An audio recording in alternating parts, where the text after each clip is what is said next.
Cricket और अन्य खेल की खबरों के लिए चैनल को सब्सक्राइब जरूर कर लें। धन्यवाद।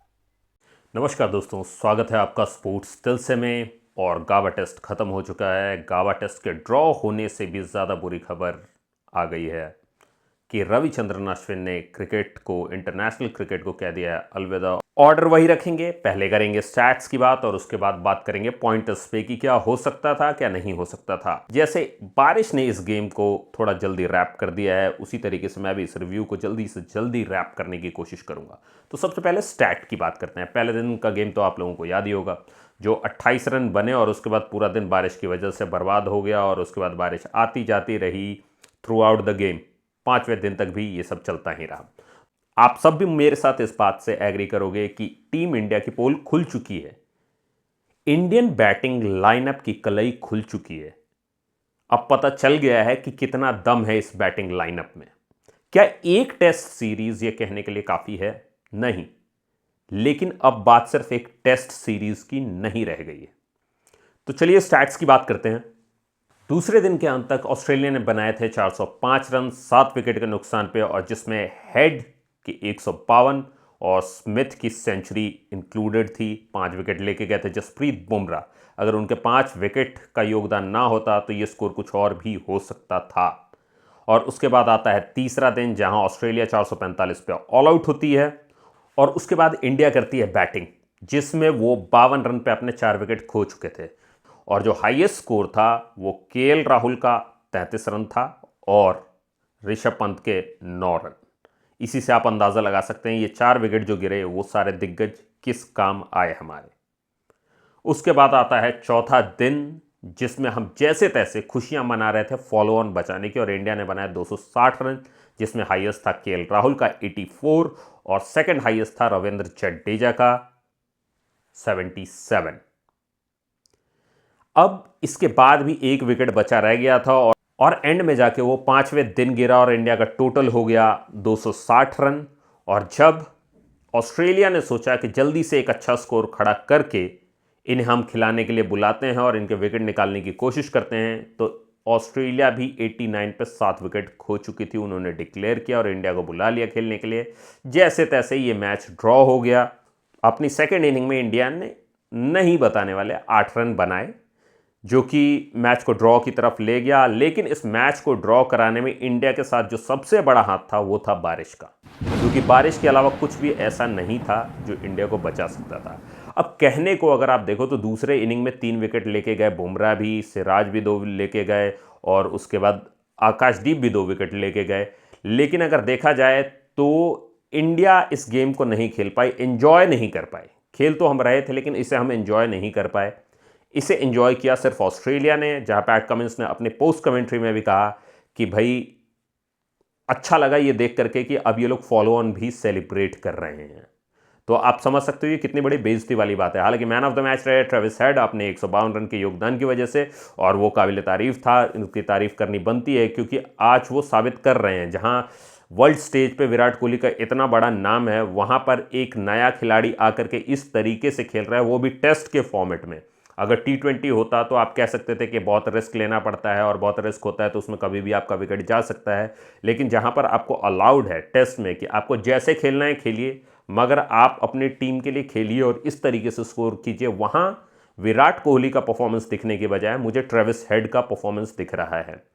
वो एज अ फैन मुझ पे भी क्वेश्चन उठाता है कि आखिर मैं जिसका फैन हूं उसकी कैपेबिलिटीज क्या हैं। खैर, अब बात करते हैं पॉइंटर्स की। क्या हो सकता था, क्या नहीं हो सकता था। तो देखो, सबसे बड़ी चीज यह है कि बारिश होने के बाद पिच ग्रीन थी और उसके हिसाब से बॉलर्स फायदा उठा सकते थे। एक बहुत प्यारा मीम देखा था इसके ऊपर मैंने कि जब अभी ऑस्ट्रेलिया में जो बॉर्डर गवास्कर ट्रॉफी चल रही है उसमें आजकल ऐसा लगता है जब ऑस्ट्रेलिया बैटिंग करने आती है तो ऐसा लगता है कि बैटिंग पिच है, और जब इंडिया बैटिंग करने आती है तो ऐसा लगता है बॉलिंग पिच है। तो ये बिल्कुल सही है। ग्रीन पिच पे हमारे बॉलर्स कुछ नहीं कर पाए। अगर देखा जाए, देखो आप कहने को बॉलर्स को मैं इसमें भी क्रेडिट दे सकता हूं, 445 पे उन्हें ऑल आउट किया, जो कि बहुत इंप्रेसिव नहीं है। अगर 6 विकेट बुमराह लेके गए तो बाकी की टीम का क्या हाल था। ठीक है, तो अब आप यहां और बैट्समैन का हाल देखो कि 260 जो बने हैं उसमें केएल राहुल टॉप ऑर्डर में और बॉटम में जाकर के रविंद्र जडेजा ने रन बनाया और देन आकाशदीप को बनाने पड़े। तो आप ये समझ सकते हो कि पूरी टीम में किसी के पास कोई बैटिंग एबिलिटी नहीं है। स्ट्रेट पूरी टीम की बैटिंग खत्म हो चुकी है, वो भी टेस्ट क्रिकेट में, जो कि ओरिजिनल फॉर्मेट है क्रिकेट का। T20 खेलते खेलते हम भूल गए हैं कि टेस्ट कैसे खेलना है। अब मैं हर बंदे की डिटेल्ड बैटिंग पे नहीं जाऊंगा, क्योंकि प्रॉब्लम सेम है हर बार की तरह। आप डिफेंस करते हुए आउट हो जा रहे हो, आप ऑफ स्टंप के बाहर एज दे रहे हो, और आप अपने लेजेंड से कुछ सीख भी नहीं रहे हो। विराट कोहली हमेशा कहते हैं कि सचिन से मेरा कंपेयर नहीं बनता है। ठीक है, मैं मानता हूं कि आपने अपने कंपटीशन को टाल दिया ये कह करके कि सचिन से मेरा कंपेयर नहीं बनता है, लेकिन जिस तरीके से उन्होंने टैकल किया है अपनी प्रॉब्लम्स को, अपनी बैटिंग प्रॉब्लम्स को, कि ऑफ स्टंप के बाहर वो भी आउट हो रहे थे, तो जिस तरीके से उन्होंने टैकल किया, आपको भी वो मेंटल स्ट्रेंथ दिखानी चाहिए। अभी भी 2 मैच बाकी हैं और अभी भी हम WTC के लिए क्वालिफाई कर सकते हैं, लेकिन क्या आप चाहते हो कि हम ऐसे क्वालिफाई करें कि जब हम दूसरों के रहमो करम पे हो, कि वो हारेंगे तो हम जाएंगे वहां पर फाइनल में? ये क्वेश्चन उठाता है विराट कोहली पे, रोहित शर्मा पे और सीनियर प्लेयर्स पे। आज के वीडियो में मैं एक सबसे बड़ा क्वेश्चन पूछने वाला हूं। एक टाइम पे हमने ग्रेग चैपल को बहुत क्रिटिसाइज किया है टीम में एक्सपेरिमेंट करने के लिए, जब सौरव गांगुली कैप्टन हुआ करते थे। क्या आज गौतम गंभीर सेम चीज नहीं कर रहे हैं? आप लोगों को इसका आंसर देना है और कमेंट में इसका आंसर देना है। आप लोग इस बात से एग्री करते हो कि गौतम गंभीर भी अननेसेसरी एक्सपेरिमेंट कर रहे हैं?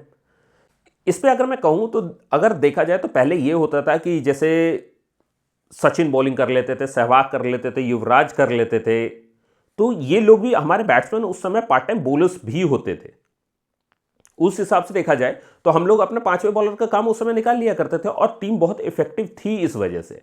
आज के टाइम में प्रॉपर 5 बॉलर या 2 ऑलराउंडर लेने के चक्कर में यह हो गया है कि हमारे बैट्समैन बॉलिंग करना ही भूल गए हैं, जबकि इनमें से कई अच्छे बॉलर्स बन सकते थे और अपने टाइम पे अपने लीग क्रिकेट में वो लोग बॉलिंग कर चुके हैं, स्पिन कर चुके हैं, और उसके बावजूद उन्हें चांस नहीं मिल रहा है, या स्ट्रैटेजी ही उस तरीके की बनाई जा रही है कि नहीं आप सिर्फ बैटिंग करोगे।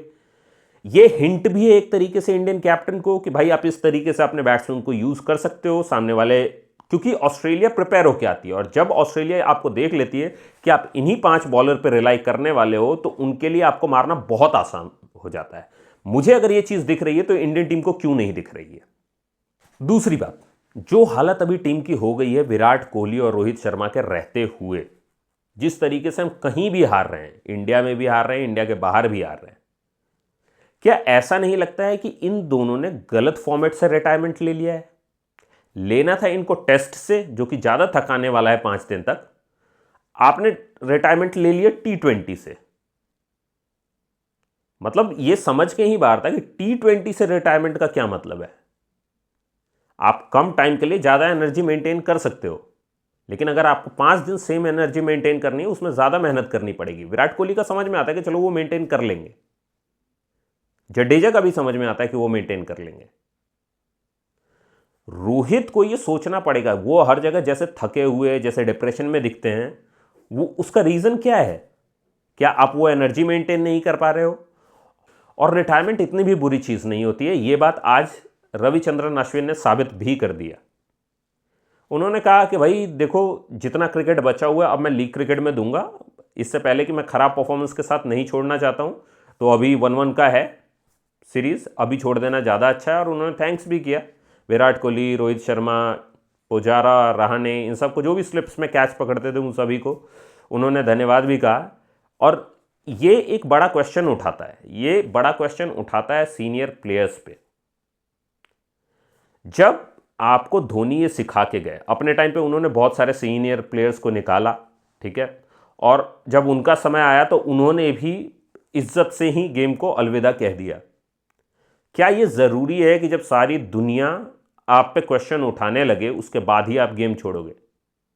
आप वेट कर रहे हो कि एक अच्छी इनिंग आ जाए और उसके बाद छोड़ दूंगा, तो देखो, ये अगर इनिंग आप अभी बिल्ड नहीं कर पा रहे हो जब इंडिया को ज़रूरत है, तो अननेसेसरी जब आप लास्ट में एक सेंचुरी बना के, एक 50 बना करके रिटायरमेंट अनाउंस करोगे, उस समय आपको क्या लगता है उससे बहुत रेस्पेक्ट होगी आपकी, आप अपने स्टैट्स को भी बर्बाद करके जाओगे। तो कई लोग मानते हैं कि रविचंद्रन अश्विन में अभी भी काफ़ी क्रिकेट बाकी था और वो उन्होंने आखिर रिटायरमेंट क्यों ली, उनको नहीं लेना चाहिए था। लेकिन मेरा कहना है, जब विराट कोहली और रोहित शर्मा को वो देख रहे हैं कि इन लोगों को ये फील ही नहीं हो रहा है कि टीम की क्या हालत हो गई है, जब इनको कोई फर्क नहीं पड़ रहा है इस चीज से, तो इससे अच्छा है कि रिटायरमेंट ले लो, क्योंकि अंदर की बातें उन्हें ज्यादा पता है। अंदर की बातें अश्विन को ज्यादा पता है कि ये टीम आगे और कुछ नहीं करने वाली इस सीरीज में, नहीं तो वो सीरीज खत्म होने का वेट भी कर सकते थे, आगे के 2 टेस्ट मैचेस के बाद भी कह सकते थे कि मैं रिटायरमेंट ले लूंगा। तो उन्होंने ऐसा नहीं किया, उन्होंने साथ के साथ रिटायरमेंट ले लिया, क्योंकि उन्हें खुद भी कोई उम्मीद नहीं है इनसे। अगर इस मैच को समराइज किया जाए, कंक्लूड किया जाए, तो पूरी तरीके से इस मैच के ड्रॉ होने की जिम्मेदारी और पिछले वाले के हारने की जिम्मेदारी जाती है कैप्टन पे, पूरी तरीके से। Bowling up to the mark नहीं थी, 445 बनवाए हमने, दूसरे में 89 पे 7 गिरे जरूर, लेकिन उसका कोई फायदा नहीं था। आपको विकेट गिराने थे पहले दिन, ठीक है, तो 445 पे ऑल आउट करना। बॉलिंग इफेक्टिव नहीं थी, बैटिंग तो थी ही नहीं इफेक्टिव, क्योंकि बैट्समैन ने रन नहीं बनाए, जडेजा और केएल ने बनाए हैं सिर्फ, और लास्ट में आकाशदीप ने। बैट्समैन जिन्हें हम प्रॉपर बैट्समैन कहते हैं, चाहे वो पंत हो, चाहे जायसवाल हो, रोहित शर्मा हो, विराट कोहली हो, किसी ने रन नहीं बनाए हैं। आईपीएल जो चलता है अपने देश में, उसकी वजह से क्रिकेट की क्या हालत हो गई। आज हम T20 के वर्ल्ड चैंपियन हैं, लेकिन क्या हम टेस्ट क्रिकेट और वनडे क्रिकेट में भी हम उसी तरीके से अपना रुतबा बना सकते हैं? नहीं, नहीं बना सकते हैं, क्योंकि हमारे पास वो कैलिबर वाले बैट्समैन नहीं है जो टिक के खेल पाए। जैसे पहले के बैट्समैन के बारे में कहा जाता था, भाई 3 दिन तक टिका रह गया पिच पे, वो चीज़ खत्म हो गई है, वो कैलिबर खत्म हो गया है बैट्समैन में। अब बैट्समैन को चाहिए आईपीएल का पैसा, तेज हिटिंग, और आउट हो गए तो आउट हो गए। This is the summary. आजकल के बैट्समैन की यही मेंटालिटी है कि भाई आईपीएल में पैसा मिलना चाहिए, कौन ही खेलेगा ये इतने लंबे लंबे फॉर्मेट। हुआ था ना बीच में कि भाई आपको फर्स्ट क्लास क्रिकेट खेलना पड़ेगा, 3-4 प्लेयर्स ने मना कर दिया था कि भाई हम तो नहीं खेलेंगे। उसके बाद से ईशान किशन का तो कैरियर खत्म हो गया, आई एग्री कि खत्म हो गया, और उसके कैरियर खत्म होने का ब्लेम और किसी पे, ईशान किशन पे भी नहीं जाता है, उसके मना करने पे नहीं जाता। उन्होंने तो अपने एक्सक्यूजेस दे दिए, लेकिन उनका कैरियर खत्म होने का रीज़न है हमारे सीनियर प्लेयर्स, जो खुद कुछ कर नहीं रहे हैं और दूसरे को कुछ करने नहीं देंगे। एक वो हंसी मजाक वाला इंटरव्यू था ना ईशान किशन का, कि रोहित शर्मा उनसे पूछते हैं कि आपने तो 200 बनाए थे, आप नेक्स्ट मैच में क्यों नहीं खेले? मतलब भैया कैप्टन तो आप थे। तो वो कैप्टन की जिम्मेदारी ना ये भी है कि हाँ उस समय निकल जाओ टीम से जब सब कुछ सही चल रहा हो। T20 रिटायरमेंट लेने वाला फॉर्मेट नहीं था, वहां कुछ दिन और भी खेलते तो चल जाता, तब तक यहां वनडे और टेस्ट में वो कैलिबर वाले बैट्समैन बन जाते जो T20 भी संभाल लेते। T20 संभालना आप कोई बड़ी बात नहीं है, जितनी आईपीएल टीमें उनमें से हिटर्स आपको मिल जाएंगे, बॉलिंग में आपको सेवर्स मिल जाएंगे। बुमराह जब तक है तब तक आप बॉलिंग बैकअप बना सकते हो। क्यों ऐसा हो रहा है कि फ्यूचर की तरफ कोई देख ही नहीं रहा है? और मैं कहूंगा कि मेंटल प्रेशर इस गेम को ज्यादा खा गया। 445 बनवा देना किसी भी तरीके से सही नहीं था। आप बुमराह को अपनी टीम में लेके बैठे हुए हो, उसके अलावा मुझे कोई बॉलर नजर नहीं आता है, मुझे कोई मैच विनर नहीं दिख रहा है। आई एग्री कि एक दिन बुरा हो सकता है, लेकिन आपका एक दिन बुरा नहीं, आपका साल बुरा जा रहा है पूरा अब। तो ये है फैक्ट। एक टाइम था जब कुंबले जा रहे थे, अश्विन आ रहे थे, हरभजन सिंह हुआ करते थे टीम में, और उसके बाद धीरे धीरे हरभजन भी जाते रहे, और उसके बाद इनकी जोड़ी बनी जडेजा के साथ। और उस तरीके से हमने हमेशा इन दोनों को, और जडेजा हैं भी एज मैच विनर, देखा है कि जो बैटिंग एबिलिटी भी है इन दोनों में, और उस तरीके से ये दोनों खेलते हैं। दोनों का नाम भी रवि रवि से शुरू होता है। तो उस तरीके से हमने हमेशा रविचंद्रन अश्विन को इंडियन क्रिकेट फैंस ने हमेशा उस इज्जत की नज़र से देखा है, उस सम्मान की नज़र से देखा है। आज उनका अचानक से रिटायरमेंट लेना, ये दुख की बात है कि उनको रिटायरमेंट लेना पड़ रहा है, जो कंडीशन हो गई है अभी इंडियन क्रिकेट की उसकी वजह से। लेकिन सच्चाई ये है कि अगर कंडीशंस थोड़ी बेहतर होती तो शायद वो अभी नहीं जाते, 8-10 मैच और खेल के जाते, जो भी है। लेकिन इसी के साथ इस पे भी बात करना ज़रूरी है कि भाई one of the best player, genuine, हमेशा ऑनेस्ट, अपने गेम के प्रति हमेशा डेडिकेटेड, कि भाई आपको जिस तरीके से कंट्रीब्यूशन चाहिए, रविचंद्रन अश्विन हमेशा तैयार थे। जो कहना है दिल से वो कह देते हैं। तो ये देख करके अच्छा लगता है, एक इतना ऑनेस्ट क्रिकेटर जो अपने गेम के प्रति इतना ईमानदार हो, वो आज क्रिकेट छोड़ के जा रहा है। वो लीग क्रिकेट खेलेगा ज़रूर, आईपीएल में हो सकता है वो हमें दिखे, लेकिन उसके बावजूद इंडियन क्रिकेट टीम में हमेशा रविचंद्रन अश्विन की कमी बनी रहेगी।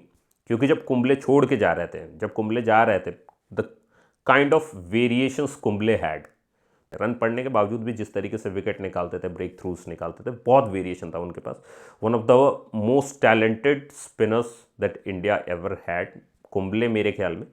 और उसके बाद जिस तरीके से उस जगह को मेंटेन किया, उसको संभालना बहुत बड़ी जिम्मेदारी थी, और वो रविचंद्रन अश्विन ने बखूबी करके दिखाया है, इस बात में कोई शक नहीं है। रीज़न बीइंग कि वो हमेशा इनोवेट करते रहे। अपनी कैरम बॉल से वो फेमस हो रहे थे, उसके बावजूद उन्होंने धीरे धीरे अपने वेरिएशंस ट्राई किए और हमेशा इंडिया को ब्रेक थ्रू दिलाने में वो सफल रहे हैं, ज़्यादातर, मोस्ट ऑफ द टाइम। और उसके साथ ही बैटिंग में भी वो इंडिया को टेस्ट में सपोर्ट कर पा रहे थे।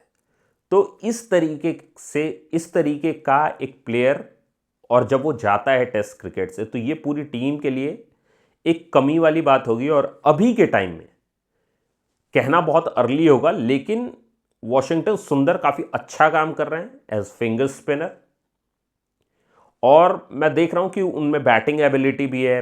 साथ ही अगर हम यजुवेंद्र चहल की बात कर लें, कुलदीप यादव की बात कर लें और रवि बिश्नोई की बात करें, तो ये सब लोग हैं, ये भी अच्छे स्पिनर हैं, इनमें भी थोड़ी बहुत बैटिंग एबिलिटी है। लेकिन इस लिस्ट में टॉप पे मैं वॉशिंगटन सुंदर को रखूंगा due to his batting abilities.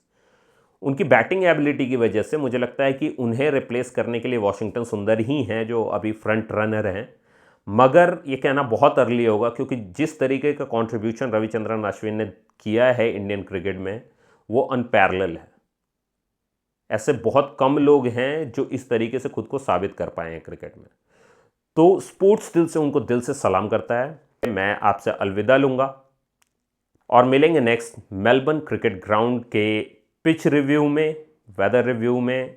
अगर आपने यहाँ तक देखा है वीडियो तो लाइक करें, सब्सक्राइब करें और शेयर करें इस वीडियो को, ज़्यादा से ज़्यादा लोगों तक पहुँचाएँ इसे। टाइम पे ग्रेग चैपल से भी बचाना पड़ा था टीम को, और आज के टाइम में अगर इन्हें नहीं बचाया गया तो हम जिस हाइट तक पहुंचे हैं, राहुल द्रविड़ और रोहित शर्मा हमें जिस हाइट तक लेके गए थे, गंभीर उतनी ही आसानी से हमें नीचे धकेल सकते हैं। मैं गंभीर की क्रेडिबिलिटी पे डाउट नहीं करता हूं, बट एक एक्सपेरिमेंट लीग में करना, वही एक्सपेरिमेंट करना आपको इंटरनेशनल क्रिकेट में, दो डिफरेंट चीज़ें हैं। और अगर वर्क नहीं कर रहा है तो कितनी जल्दी आपको रिट्रैक्ट करना है, कितनी जल्दी वहाँ से आपको चेंजेस करने हैं, ये आपको समझना पड़ेगा। आपको टीम के साथ बैठ के बात करनी पड़ेगी। टीम के लिए जो बेस्ट है वो करना बहुत ज़रूरी है।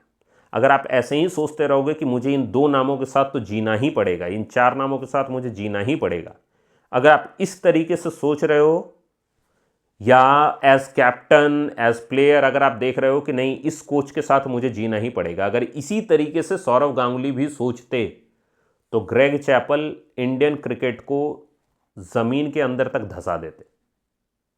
इसी नोट पे मैं आप लोगों से बाय कहना चाहूँगा। अभी के लिए मैं चलता हूँ, फिर मिलेंगे नेक्स्ट रिव्यू में। जय हिंद।